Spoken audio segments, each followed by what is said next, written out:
Para a gente entender a via das pentoses, nós precisamos lembrar quais caminhos a glicose pode seguir dentro da célula. Então, a gente tem que lembrar que primeiro ela passa pela ação da hexoquinase, que é a enzima que vai colocar um fosfato nela. Quando essa glicose tem um fosfato, ela não consegue mais passar pela membrana, então ela vai ter que seguir algum desses caminhos. Ela pode seguir a via glicolítica para a produção de ATP e ela pode seguir as vias de formação de glicogênio, de formação de ácidos graxos, que são formas de reserva energética, ou a via que nós vamos falar hoje, que é a via das pentoses. Para que serve essa via das pentoses? Então, ela serve para a produção de ribose 5-fosfato, que vai ser utilizada para formar os ácidos nucleicos. E ela também serve para produzir o NADPH, que evita o estresse oxidativo e também participa de biossínteses, como a síntese dos ácidos graxos. A via das pentoses ela é dividida em duas fases, a fase oxidativa e a fase não oxidativa.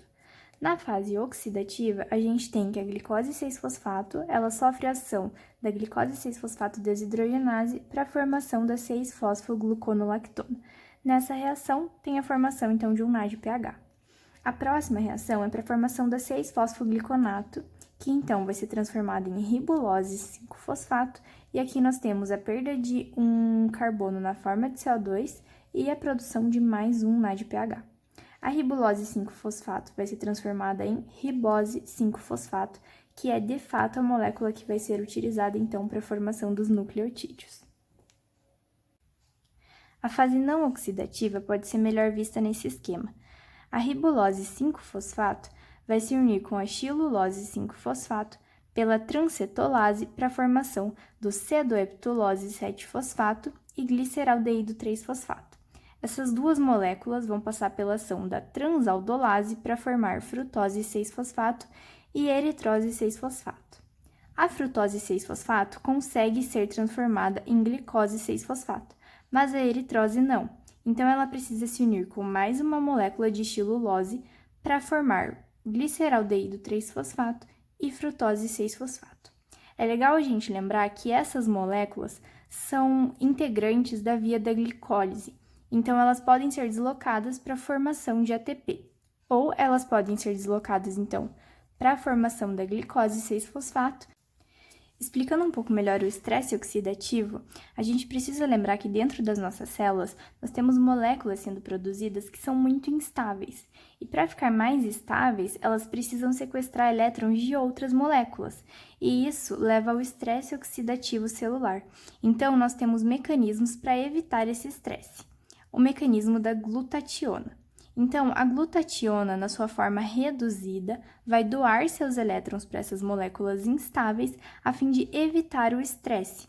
Mas a gente precisa lembrar que então ela vai ficar na sua forma oxidada e eu preciso reduzir ela novamente para que ela possa continuar funcionando.